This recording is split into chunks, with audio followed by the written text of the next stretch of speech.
Welcome to She Sells Radio. I always want to bring you guests and experts who have skill sets that you need, but aren't necessarily my background or wheelhouse. And I feel like the few times on the show that we've had a conversation or about PR, I get so much feedback and so many questions and so many people saying, "Oh my gosh, I want to know more about this. I want to master it." And so today I am so excited to bring you a real expert on this topic, Alessandra Pollina. And if you are not yet familiar with Alessandra, I actually found her when I was searching for top podcasts for female entrepreneurs, which is, by the way, not an easy ranking to get. So the woman knows what she's doing and is brilliant at PR and is going to I think you're going to learn so much in this conversation today. But she's the founder and owner of Quotable Media Company, a PR agency and media company that she has owned for over a decade, which also speaks to the power of her work.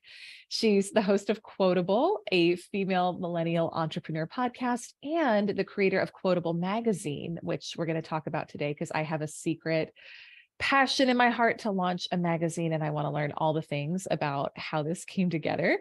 And she was also awarded the 40 Under 40 from Boston Business Journal. So Alessandra, welcome to She Sells Radio. I know this is going to be amazing and I know I'm going to learn a lot from you too. So we're so glad to have you. Oh my gosh, thank you so much. I'm so excited to be here.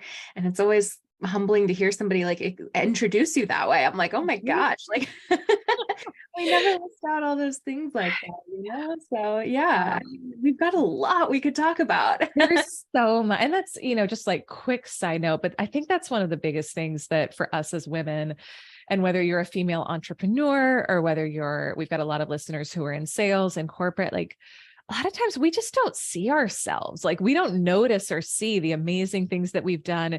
And actually, you know what? I was about to go off on a tangent, but this ties in totally with PR because there's probably stuff that you could be getting featured in the press for that you don't even think about because you're like, oh, that's just obvious, or that was just easy for me. Right. So Exactly. yeah. Okay. There's always a tie-in. There's always a tie-in. No, absolutely. As you said that, I was like, yeah, this is actually something I talk about with people a lot. Is it's harder for us to see all of our things, all of our newsworthy and noteworthy aspects. But when you really think about it, we have those things and it's important to recognize those because the more you feel aligned with that and excited by it, the more, and, I feel like when people kind of shy away from it, they're like, oh, I just do this, or I, just dabble in that shines through in everything else that you do too. And that comes through in your media outreach and things like that too. So, but when you really stand behind it and you're like, you know what? Yeah, I do those things. I founded this thing and I'm awesome at this, that comes through too. And people really pick up on that and it helps with all of your other outreach and media attention and things like that. So it totally does tie in and we can talk about that more too. Yeah, totally. I know. And it's funny. I'm very conversational on these. So we're just going to kind of go with the flow. And I will get to your background and how you started your company, because I think it's really cool. But the other night I was sitting in bed and I was scrolling on. I don't sit and scroll at the end of the night. My clients are going to be listening. They're like, what? She was sitting in bed scrolling. She tells us to put our phone away an hour before bed and program our subconscious mind with what we want. Well, yes, I was sitting and scrolling, and I don't do that often, but I did this night. But it was inspiring content. And I was looking at content from a woman, who I just think has done such a beautiful job of marketing and positioning herself. And it inspired me to think about, okay, if I was going to if I forgot that I was me and I was going to go pitch me to the media or think about the stories that I could position or how I would position it, what would I do? And suddenly all of these things started coming and I was like, dang, that's good. Or that sounds really newsworthy or noteworthy. And it's not that I'm so different or amazing. It was just I got out of my own way and I put on a little bit of my limited PR marketing hat and started thinking about it. And the ideas that came were oh my gosh, people would want, that would be something I would see in a magazine or that I would see on TV.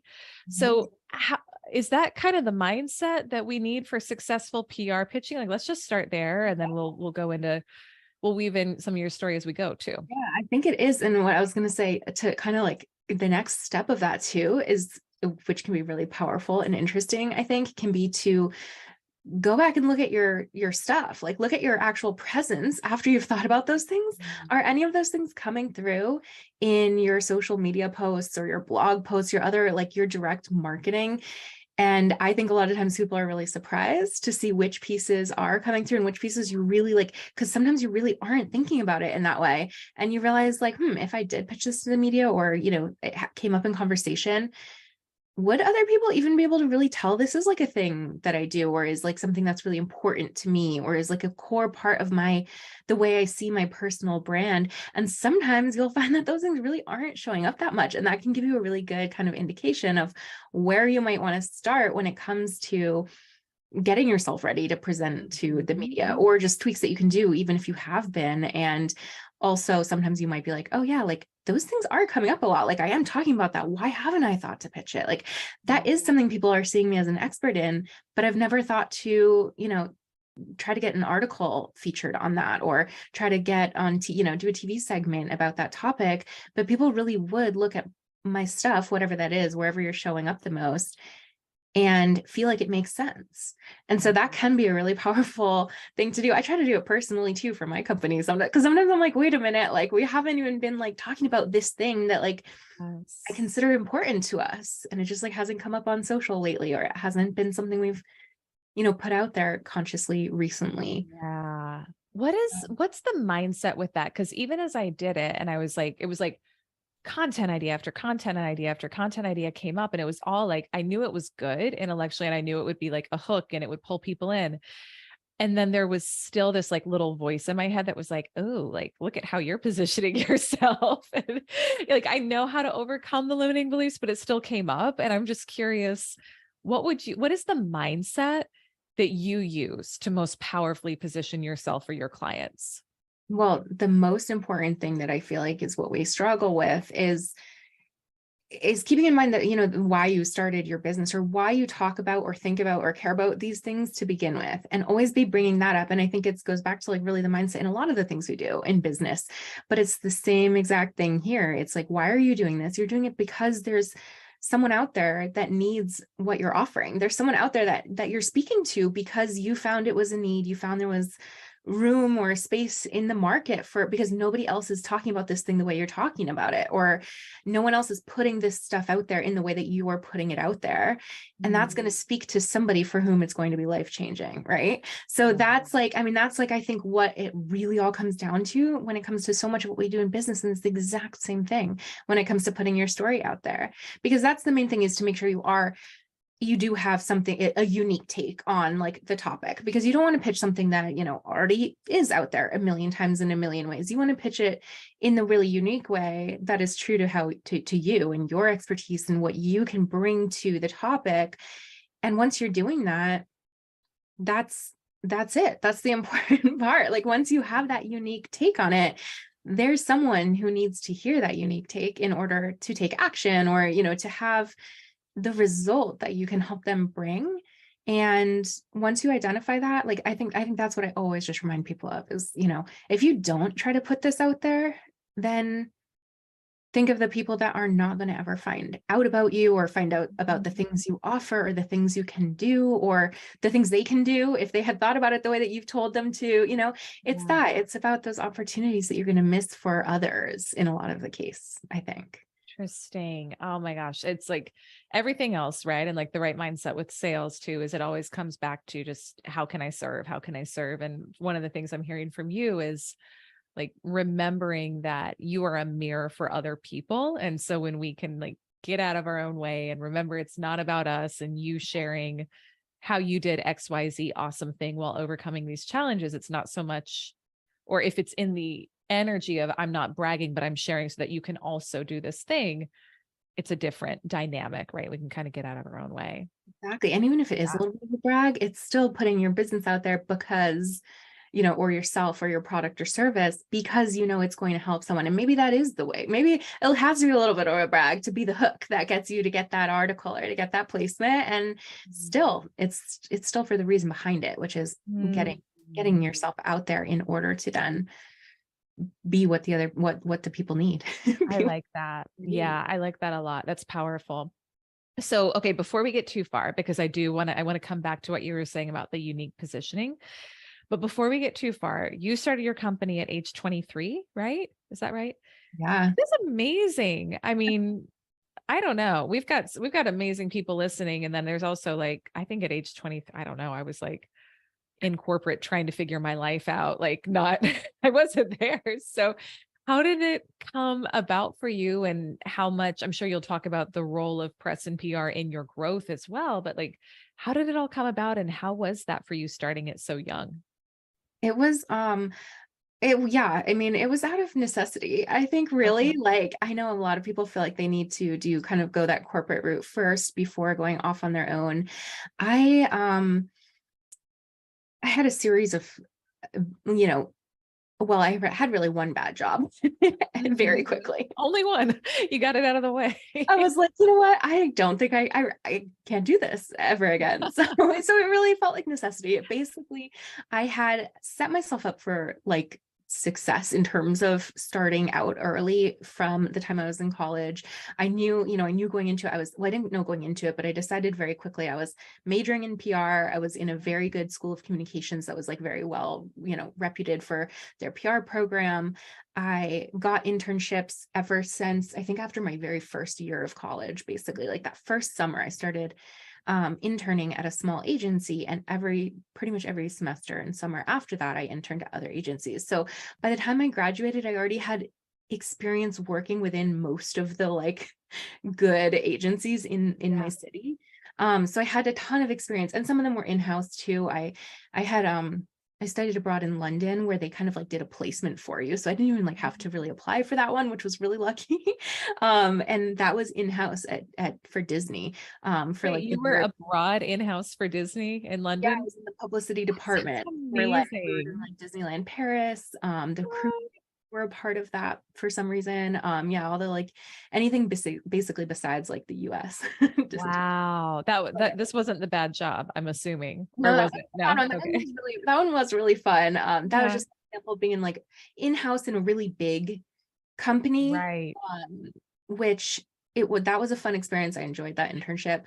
But I also did realize I didn't think I wanted to ever work for like such a big company. Yeah. I was really very disjointed. Like I didn't know. It was very hard to see like how things were working together Right. essentially. And I was like, I want to feel like I work somewhere where I'm having more of an impact day to day. And I'm sure, not necessarily having to work your way up the ladder to get to a point where you're Right. there, probably.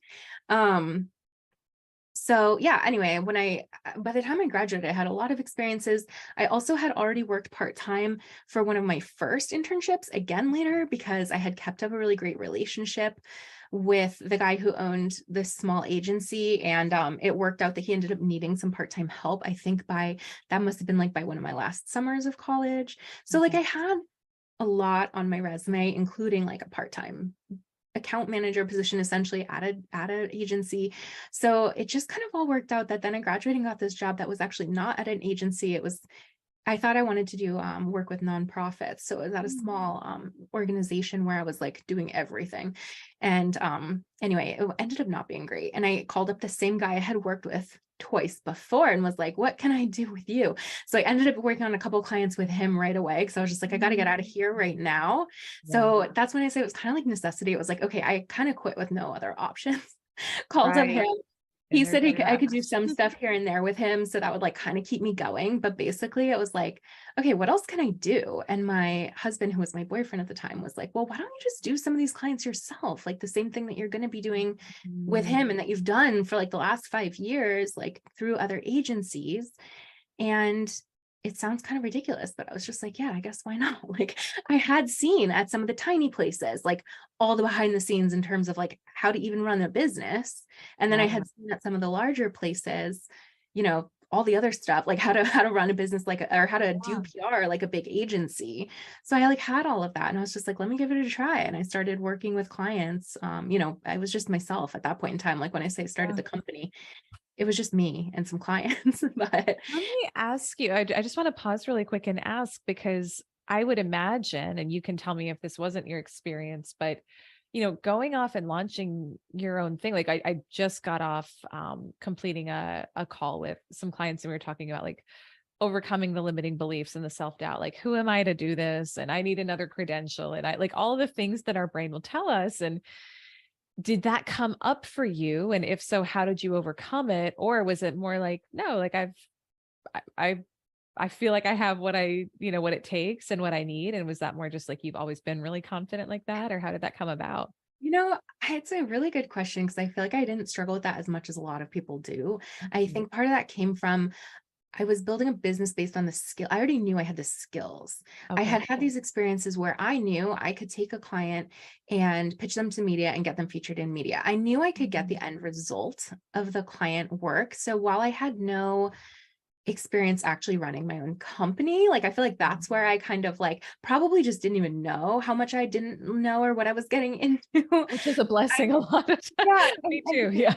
definitely it was. And I grew really slowly. Like I started with literally one client, because I was still like helping, do some of those other projects with that guy on the side. So it wasn't like, I'm not saying I, grew to like a successful, full-time six-figure business in the first Mhm. year or anything like that. Mhm. But we grew really slowly. And that I think gave me a chance to build that confidence as we went. And again, I always was getting the results. So I feel Mm. like that really, really helped. I do think a lot of times people nowadays start businesses and they're like, I know I want to start a business. I know I want to work for myself. And then it's like, okay, what can I do to have my own business? Right. And I didn't come into it like that. I came into it as I already know I'm really good at this skill. I already know I can do this thing. And starting the business was just really out of necessity because I was like, I just don't know if I can get a job in time at like Got it. so Yeah. coming at it from that perspective was a little bit different, but I will say the places that it manifested the most for sure, and I know this looking back, and it's something I've struggled, dealt with and worked on for years after, is in like charging what I'm worth, knowing and Mhm. understanding and feeling the value, because as I said, I knew I got the results, but I had trouble asking people to pay me enough for it Got because it. I was like, well, this is Mhm. easy. Like, how much are they going to pay me to do this easy thing of getting them featured in the media? You know what I mean? And so, Right. since I was new and I didn't have a lot of examples of my own work, that was through my company because I was brand new as a company. If they're like, oh, will you do it for this? Or, people were always trying to negotiate the proposals at Mm. first. So Ah, I did work for a long time for a lot less than it was worth because okay. of that. And I think that's the main place that came up for me because it was kind of like, well, I should take whatever I can get, you know? I think I Yeah. had a lot of that mindset. That was like, I think the most damaging mindset that I had that came from probably essentially like what you're talking about in terms of like not fully trusting myself as a business Mhm. owner or like, yeah, being in business. I think that's where it would come from. Yeah. Well, and we may circle back to that because I think that's like, that's one thing I say here on this podcast is your level of income will never exceed your level of self-worth. And I know like my first client coming out of corporate, I charged them like $300 to like make and review a sales presentation. And I look back and I'm like, wow, they got a steal. But at the same time, sometimes it is a building process, and it is like, I think just getting that, even that first dollar is such a win when Yeah. you're doing something new. So, okay. So fast forward a bit. So you launched, and I appreciate you saying like you grew kind of slowly, but also you were learning and like getting the wins and seeing the client results. Um, now you're what, over 10 years in now, I think, right? To Yeah, your 10 years business. last And summer. yeah, it's amazing. And so give like a super quick overview of, so you've got the PR agency, you've got the podcast, you've got a magazine as well. I want to just like get people kind of oriented to what you've created in these past 10 years. And then I want to dive into a little more of the tactical PR Yeah, outreach yeah. strategy. Sorry. I feel like we went like way into a lot of Oh, detail I about do that on the show. It's totally like, it's just how we it. roll. Yeah. Probably nobody cares. But Yeah. what got interesting, I would say, is I guess the one thing I'll touch on, which maybe came from kind of that time period too, was Yeah. I didn't know anyone else who had a business. So where everything else kind of came Mm. from was, or at least I didn't know any other women who had a business. I didn't know anyone else like kind of in my age range. I didn't know anyone in their 20s who had a business. So what I did was I tried to start a like meetup group to try to find some because I was like, it would be cool to talk to people, other people kind of in this boat. So I started this group to like get together for coffee. There were very few. of us for a long time, like people who I found to join. But now there's a lot. So that's great news. But basically what came from that was I was like, actually, I want to make a podcast of basically this group and the conversations that we're having and be able to share the stories and these kinds of experiences with more people. Because if I'm having this much trouble finding and connecting with other women in a similar situation, and I'm in Boston, which is like a major city, Right. imagine like, what if I had stayed in Vermont in the middle of nowhere where I grew up? Like Yeah. they must not have anyone, or I mean, I'm sure there's always someone, but like, it's much harder. So I was like, let me record these conversations basically and turn it into a podcast. So that's where my podcast came from.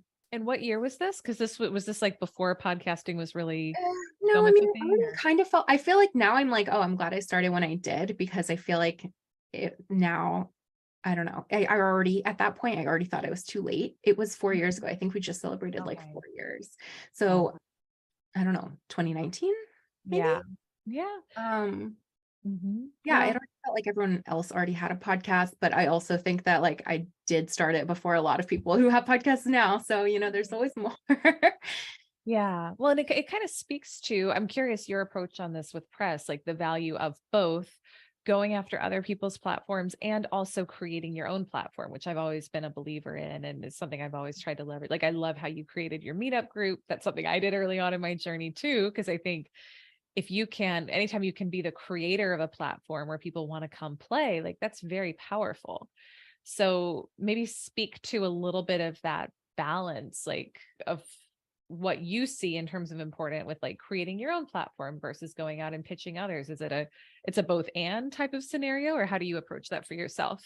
Yeah, no, it's interesting. I mean, I think that I always went into it like I went into the group kind of always being like, I'm only creating this because I can't find it. Like I'm only creating this because I want it to exist. I don't want to be somebody organizing like events or get-togethers, like, but I can't find anyone who's doing it. So I'm gonna try. Which, obviously maybe isn't the best kind of mindset to go into it. Like I kind of wish I had approached it with more of a probably like strategy and like business mindset of like, oh Right. yeah, this is actually a great opportunity to create something.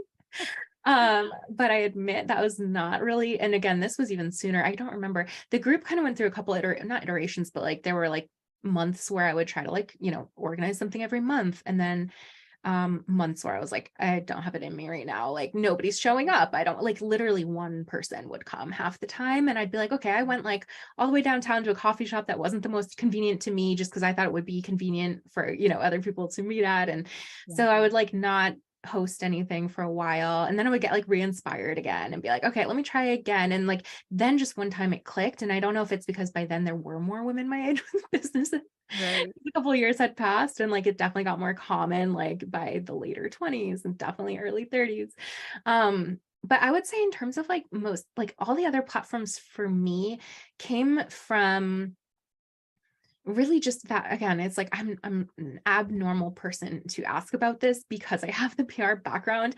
And for me, I was just like, I feel like there should be more platforms. Like, I just feel like there should be more places for women to tell their stories. Like, even if it's not like brand new or some super newsworthy, like groundbreaking thing, like these women have really great, important stories to tell, even if they've been in business for, 5 years, or even if they're just starting out and maybe wouldn't be seen as like, you know, as notable yet as, for some bigger platforms that they want to see that you've already done XYZ before they want to feature you.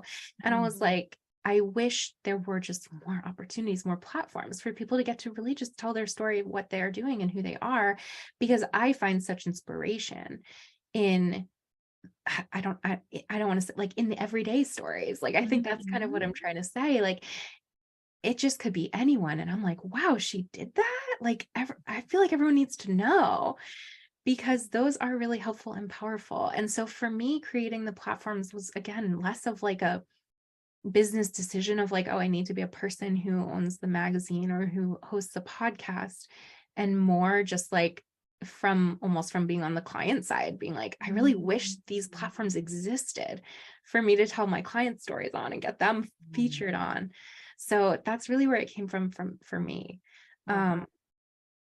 I do feel that from, it is really powerful though to see that other side of that as a PR person and for as any other business person to kind of see like, okay, like what kinds of things are people pitching me right now? Like, I think that could be really powerful for anyone who has a podcast. And yeah, there's a lot to be said to be creating those spaces for other people and being seen as the person who's doing that. And that's something I'm trying to like actually own a little bit more right now and like Yeah. going forward, because I think I haven't done enough of that before. Yeah. Well, I mean, it's helpful to hear how it's an evolution and a journey too, as you go. Um, and I'm curious. So I want to, as we record this, and obviously what we talk about here will be relevant in many ways whenever somebody listens. But, as we record this, it's like closer to the beginning of 2023, and media is changing, press is changing, like how we communicate is changing. I would love to hear from you. What are the things that you are seeing, like your clients who are most successful in getting positioned well within the press? What are some of the commonalities of what you're doing with them and what they're doing that you think is making the biggest difference now? Ooh, great question. Mhm. I mean, I think ultimately it comes down to being able to find those angles, those unique aspects, and create them if need be. Because, I know some people are like, well, I don't really have anything like super unique, but like there's always something that we can create, or, it can be the way that you talk about your unique formula for doing the thing that you do, even if it is a thing that a lot of other people do, right? Or people offer. Just finding those unique ways to tell that story is really important, and being open to like figuring out what those are, developing them if they aren't something that you already had. Because I think sometimes people think like it has to be something that's, I don't know, an innate part of their business or something they've already been doing for years or something. And it really doesn't. It can be something that you kind of develop in order to have these media angles. As I said, not necessarily like develop a whole new part of your business, but maybe develop your unique formula for doing it, or the way that you look at things or explain things. That can be all that we're talking about here for like your unique take on something. But the other thing that I think that, in recent years, even in past several months, um, I find that looking at things from a couple of different lenses can be really helpful. Finding, not necessarily being stuck on like, oh, I really need to be in this outlet. This is the outlet that's Mhm. going to be the game changer for me. Um, it might be, and I'm not saying you shouldn't go for that, but I'm finding that, as media changes so fast, and as the way people consume media is changing so fast too, I really try to look at it as I'm kind of really saying like, what is like your visibility plan? And it's Okay. not necessarily just pitching the mainstream media the way that it always has been. We're looking at, of course, podcasts. That's not super new, but building that into your plan, being really strategic with podcast outreach, contributing articles to Mhm. outlets. A lot of outlets don't have nearly as many staff writers anymore, or people, the actual people on staff who are putting together the publication, and they're actually Mm. accepting a lot more contributed articles. So if you or I were to write an article and send it to them, and it will have our byline on it, it's not quite the same as like earned editorial, but it gets your expertise out there in a really personal way. It allows people to get to read something from your perspective with your expertise. And that is something that I'm seeing really becoming more powerful and more important, um already, but for the next couple, like this year especially. There's just a lot more opportunity for it now. I think people are a lot more receptive to it. I kind of consider that like a gateway to like to doing PR, if you're thinking about like starting to do some of your own PR too, because it can feel a little easier. We've all written a blog post, we've all written, content for our business about certain topics. So Right. if you can take some of that and turn it into more of an article and then submit that somewhere that you would like to be able to say that you've been an expert, featured on in this place, that can be a Mhm. great way to get into it. So yeah, people who are, I'm finding that's where we really need to be kind of thinking is where are all the different places that your audiences might be. Mm. And it's not necessarily just the New York Times, it's I was really going to ask about that. Like, should we always go big, or should we really I have a different perspective from what I know, but you're the expert here. So I want to hear from you. Like, yeah, does it make sense to pitch smaller to start? Like how do we know where to pitch? I think a lot of the times starting small is a good idea. And that's partly because a lot of, depending on what, what you're talking about and what your pitch is, but a lot of places kind of want to see that you're already sort of an established expert before they're going to, before a bigger major outlet is going to consider you an expert. So the reason that I like to start with maybe a smaller or a local outlet or something like that is to just build that up a little bit and let people be able to see that you're talking about these topics, because part of it is like they're going to go vet you. They're going to go, and this kind of goes back to what we were talking about at the beginning in terms of like, are these topics coming through in the rest of your marketing? Because a lot of times people, I think, approach their marketing and their PR from like two different places, but they're the same. I mean, PR is a form of a part of your marketing, and you should be talking about all the things that you're going to want to be pitching in your marketing also, because what they're going to do is Google you or look you up on Instagram or, look you up wherever you are.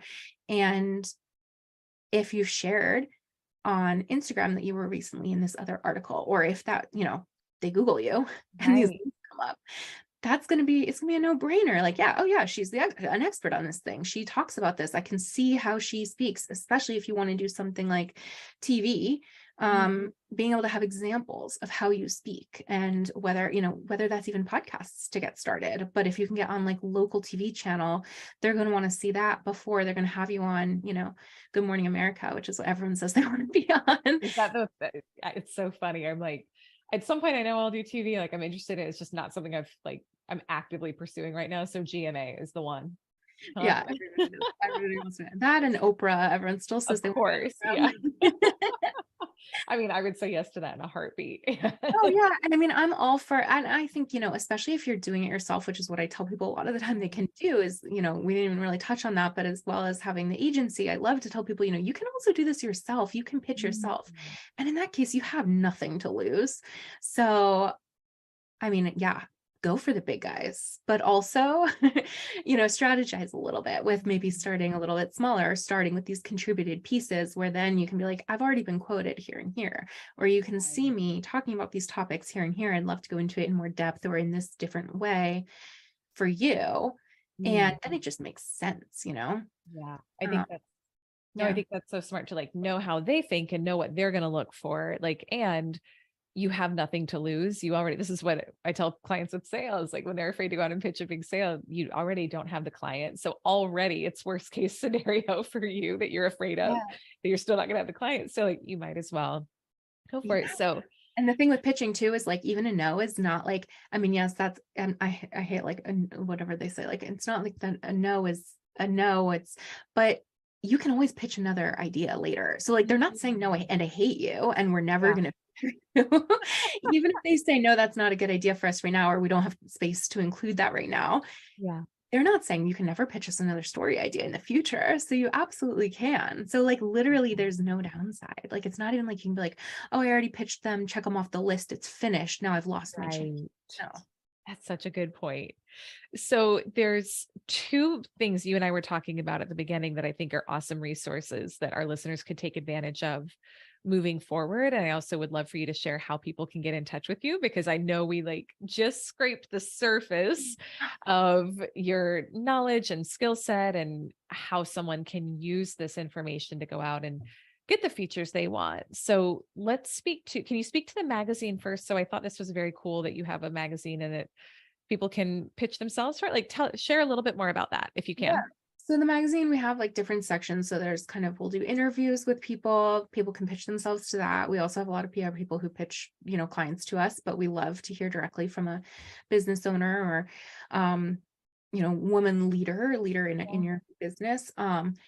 So those are interviews. We also do take contributed articles. So if somebody wants to try writing something that's, we're focused on female entrepreneurship and women leaders. So some kind of topic that's interesting or important or relevant to other female entrepreneurs. So if you have like a business where you have a service that is relevant to other entrepreneurs, or if you just have some kind of experience that you've gone through in your business, that's something that would be, useful for people to read. We accept those for every issue. And, we'll also do like features on another business or a person or something else happening. So feel free to pitch really anything like that. And what was it? Yeah, people can email us. I'm like, wait, what was it? No, I was just going to ask that, like, how does somebody, is it, they just go through your website to do that? Is that Yeah, right? so you'll find a button Okay, on the website. You can just perfect. email magazine@quotablemediaco.com too. Okay. You can just email a pitch right over there. You will get an automatic bounce back that will say, we really don't have time to review like every idea. So you can send a pitch and we will get back to you if it's something we can do. But if you want to like contribute an article, just send the whole article, Oh, because sometimes this is this is a good tip for you. Sometimes people will be like, oh, I'm interested in contributing an article about XYZ, right. which is what the way you would often pitch an outlet. But if it's a contributed article, they don't know that you're a good writer. Like we can't, I might love the topic, but you might have a terrible article. So like I can't Yeah. commit to saying, yes, send that over, we'll use it just because it's a great idea. So when it comes to a contributed article, send the actual piece. And then if we love it, we'll use it. And if we can't, then we'll tell you, we passed on this, you can send it somewhere else or use it Wow. elsewhere. That's super helpful to know. Just like, again, knowing the nuances, the ins and outs, like make it easy for the person on the other side. Yeah. Yeah, which I think is a great rule of thumb. And then you spoke also to, for someone who wants to do this for themselves to start, you have is it a boot camp that helps people with this? Like share just a little bit about that. Yeah. I'd love to hear more about Started that. putting together like an online program basically because so many people were like asking me, and I love to tell people about it. I'm like, yeah, you can do this. If you're savvy enough to start your business, you're savvy enough to be able to do your NPR, but I know most people don't have a lot of time once they get to a certain level of business. So I'm always going to have a job on the agency side. Like there's always going to be someone who wants us to do it for them. So I'm definitely not like afraid to tell people how to do it themselves and to tell them like you really can. So I started like putting together recordings and templates and information for people. And then I realized I needed it. It was basically an online course, which we updated somewhat recently to be more of a boot camp now, because I find the main thing that's missing is the accountability, because people can know how to do something, but with the busyness of your day-to-day, like running your business, it cannot end up getting done unless you know that like once a month I'm going to be like, hey, so how did those things go? So we turned it into a little bit more of an interactive boot camp where now there's a live workshop every month and check-ins every week to kind of see how things are going and where you need help, or just saying like, oh, do you want us to take a look at the pitch you were working on, things like that, just to kind of keep it top of mind a little bit more. So yeah, that people can join that any month and they'll just jump into the workshops wherever we are and get access to the material starting that month. So that's been really fun. It's just been a good way to like consolidate all the information that I'm like giving to people all the time. That's it. I feel like there's so much, and people probably just feel like they need, like, at least for me, speaking for myself, I would feel like I need to be like handheld through this, like Yeah, through that's what I parts of was it. finding. So And for people who have the time to do it themselves, but maybe like not the money to hire an agency, it's like it still doesn't take a lot of time. Like I feel like I need to say that like you also can still find success while only spending a couple hours a month, because again, it doesn't have to be anything major. Like you can pitch 2 places this month if you want, and like that's still a great job, and you might get an article. So like literally, you spent 10 minutes and you have a really good chance of getting in front of hundreds of thousands of people. Like you spend that longer than that putting together a social media post that's going to get in front of, your 500 followers, not you specifically, but I mean a lot of oh, us. I hear you. Yeah, yeah, yeah. So I feel like people don't necessarily always come at it with that mindset, which is Right, important right. to remember. Oh my gosh. Yeah. This is so good. I love both like the mindset piece of this and then also the tactical. And so, can people just find out about the boot camp as well through your website? Yeah, you'll find Okay. that on quotablemediaco.com. It's through Amazing. Thinkific, but there's a link Awesome. to it on the website. Perfect. Yeah, that's what we use too for our course. I'm Oh, a yeah. I'm a Thinkific fan. So this was so fun. Alessandra, if people want to connect further, just like with you or get, follow you, where's the best place to connect from here? Well, I mean, since most people are on social, you can definitely find me on Quotable Media Co on Instagram. We also have Quotable Magazine on Instagram. It is me behind the scenes on like the, messaging and stories. Yeah. I also though would say you can email me because I'm all about like actual, let's form a real connection. I'm Alessandra at quotablemediaco.com. If you email me, I'll email you back. And like we can, sometimes have a little bit more in depth of a conversation on there. So Amazing. more than happy to connect in that way.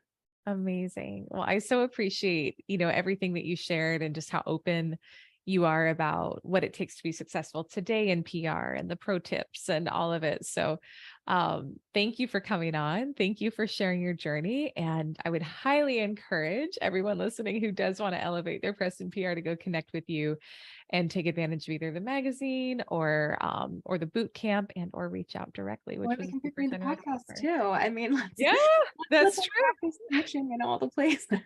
That's Why so, not? yeah, that's how we connected. I was like, she's got an amazing podcast. And I haven't been like pitching myself a lot for shows. I've usually had team doing it. We're just kind of, we're in between. And I was like, I want to go find the shows I actually want to connect with. And like, I love what they're doing. And you were right there and you responded back and we built a relationship. And that's how this stuff goes, right? You don't know until you put it out there. So Exactly. And that is the power of doing your own PR too sometimes, because I feel that same way. Sometimes I'm like, you know what? I just want to send this. Same thing. I'm like, I yeah, have a whole agency. Of course, I'm like, usually have one of somebody do it for me. right. I'm like, sometimes I'm like, I want to send an email to the podcasts I actually love listening to, not like maybe something strategic. So we feel like we should be on this one. And yeah, sometimes it's more powerful coming directly from you too. It definitely caught my eye Keeping it personally. more real. Yeah, well, that makes me happy. So thank you so much for your time. Thank you for coming on. And again, for everyone listening, thank you so, so much for being a member of the She Sells community and for listening to the show. Go connect with Alessandra on social and on her website, and we'll see you on our next episode. Bye for now.